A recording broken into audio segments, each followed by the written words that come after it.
Okay, welcome back, Physics 20s, to lesson 4.1. This is our first lesson in chapter 4, which is talking about gravity, and today we're going to be looking at universal gravitation.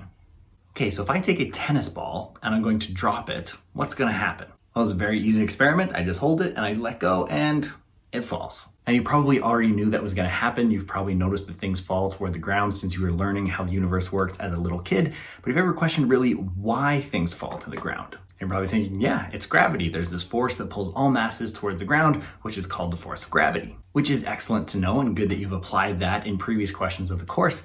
But if you're considered, how does the force of gravity work and how can we calculate and explain gravity? This is actually a really hard question, and it's one we've been trying to figure out for a really long time. So let's look at a very basic little history lesson of how some ideas about gravity came to be. Okay, so first of all, a long time ago, there was all these scientists and they were very confused because they were trying to figure out how objects in space were in orbit and how we could calculate and understand the orbits of these planetary objects. So in their confusion, they asked this other scientist, hey, can you help us out with doing this calculation? And to their surprise, he answered, oh yeah, I figured that out years ago. And the other scientists were shocked. They're like, really? Like, you need to show us how this works. And then a little time went on and they were getting a bit skeptical that maybe this guy was just kind of like lying to them and didn't actually have a proof. But then all of a sudden he came up with this a little bit while later. This book got published, which had all his explanations on how gravity worked and all the forces of motion. And that person who they came to who figured it out was, maybe you could have guessed, this was Isaac Newton. Now, I want to emphasize how crazy this was that he had this answer that people have been looking for so long. Like, that was one of the biggest scientific problems of the day. So consider like today that we're trying to find a cure for the coronavirus. It's like if you just ask someone like, oh yeah, I've had a cure for that for like months. You'd be like, why have you not told us about this sooner? And he'd be like, no one asked. So it's really crazy that Newton had this idea just sitting on his desk for so long before it actually got published and given to the world. So Newton's explanations for how gravity works is what we're going to be studying in this course. We're going to call it Newtonian Gravity, and explains a lot of things for how the universe works and works really, really well for the situations that we're going to be calculating. However, there is an alternate explanation, and you've probably heard of the person who came up with this. Albert Einstein. Einstein's theory involved space-time, which is kind of like this fabric or this grid system that extends out throughout the universe and you can't see it, but it's drawn here with this kind of grid system.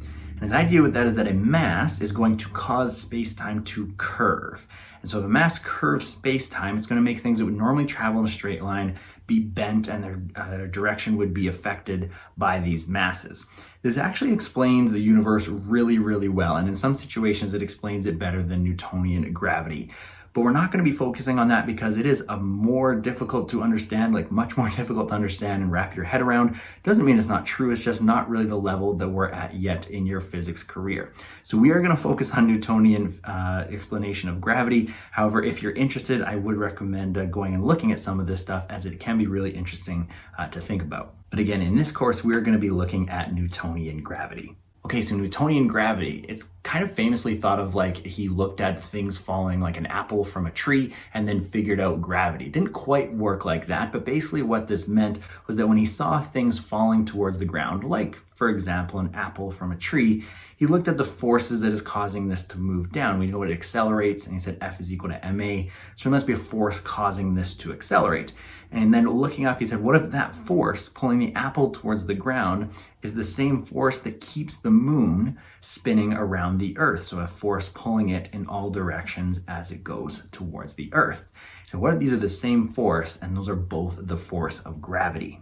Now, this might not really seem like the same thing. The moon is just going around in a circle and things are falling and crashing into the earth here on Earth, like when the apple crashes into the surface of the earth. So how are these things the same?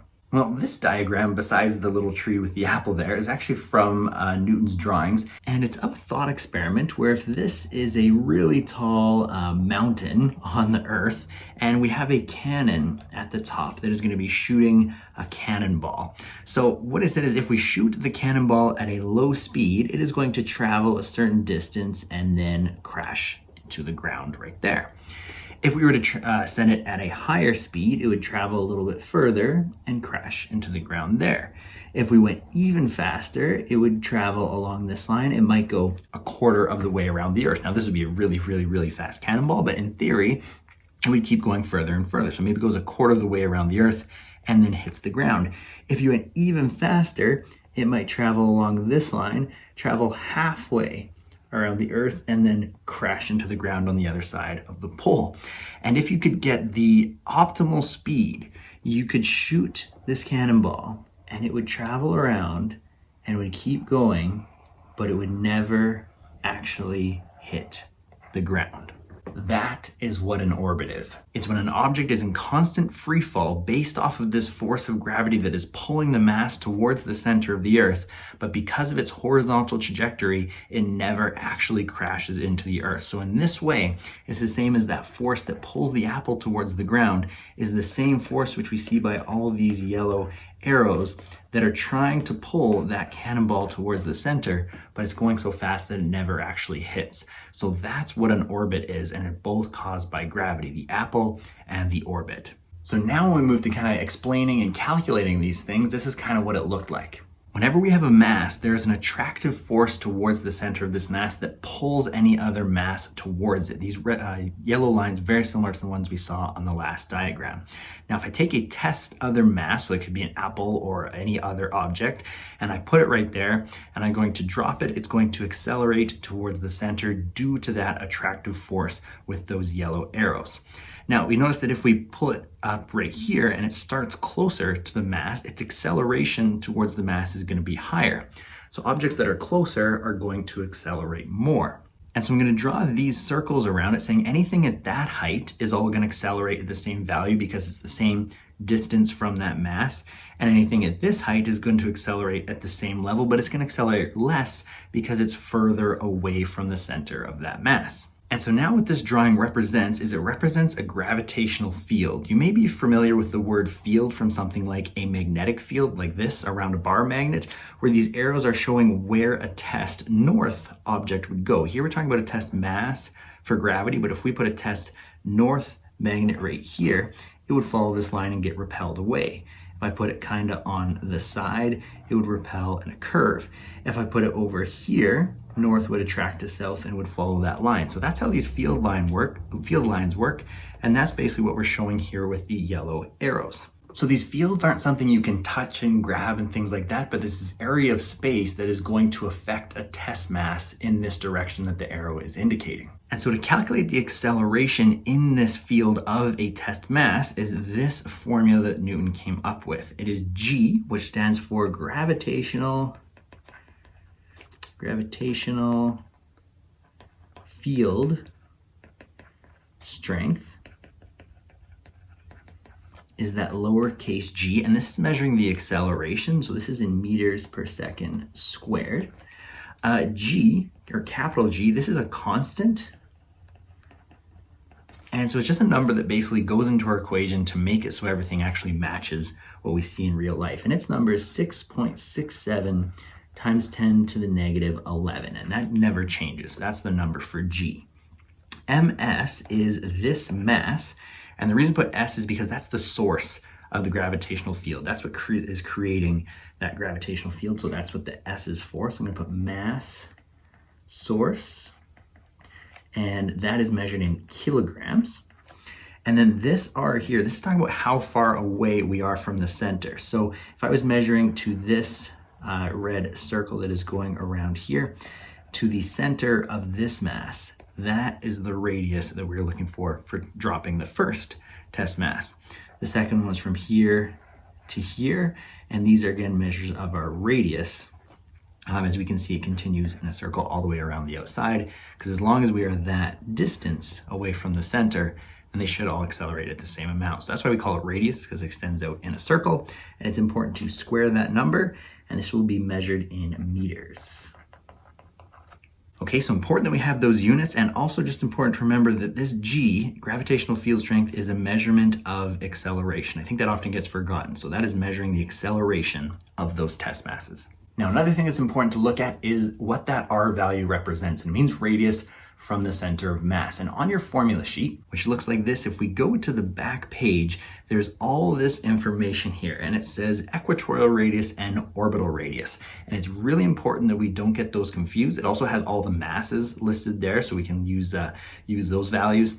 But the radius, it's really important to know the difference between orbital and equatorial. So equatorial is when we have a mass and we're going to measure from the center of that mass to the outside. So say if there was something on the surface of Earth that was falling like the apple, we take that measurement from the center to the outside of that mass, and that is the equatorial radius. So if you were dropping something, trying to figure out what to accelerate at on the surface of that source of gravity, that's what we're going to be using. It's the distance from the dropped test mass to the center of the mass source. Now, if we look at something orbiting, so say this is the moon and the Earth, and this is the orbit that the moon is going to go around the Earth. If we're trying to figure out the radius there, again, it's the center of the test mass to the center of the mass source. So then we're going to measure from the center to the center, and that is the orbital radius. Now, it's also important that this is the moon's orbital radius. So it's the orbital radius of whatever is going around in the circle. If we look at Earth's orbital radius, that would be Earth going around the sun and how far Earth is away from the sun. So very important to know the difference between those two. Okay, so now that we know the formula and understand the theory, let's take a look at calculating gravitational field strength. So our question here says, what is the gravitational field strength of Earth on the surface of the Earth? So how strong is the gravitational field strength if you're standing on the surface of Earth? Okay, so we're gonna have to take the formula. G is equal to G ms over r squared. Okay, now we're trying to solve for field strength, so we don't have to rearrange it all, we just have to plug in. G, it says on your formula sheet, and as I mentioned earlier, is 6.67 times 10 to the negative 11. I think the hardest part about this chapter is not necessarily like using the formula, it's going to be putting in big numbers into your calculator and handling all those big numbers basically. So I'm going to put brackets around those, and I think you should in your calculator as well, and I'll show you how to put this in your calculator once we've got the equation ready. Ms is mass source. In this case, it's going to be the Earth. We're looking at the Earth's gravitational field strength. That's on your formula sheet as 5.97 times 10 to the 24 kilograms. Again, another big number. And then that's divided by the radius, which I have the radius as 6.37 times 10 to the 6 meters. And then that number has to be squared. Okay, so that's not too hard, but let's put that in the calculator. And this is how I would put it in. We'll put brackets 6.67 times 10 to the negative 11 and those brackets. It's being multiplied by 5.97 times 10 to the 24 and brackets. Now that's my whole numerator. I just kind of want to keep that as a number. So I'm going to press enter and get that value. That's the whole number on the top.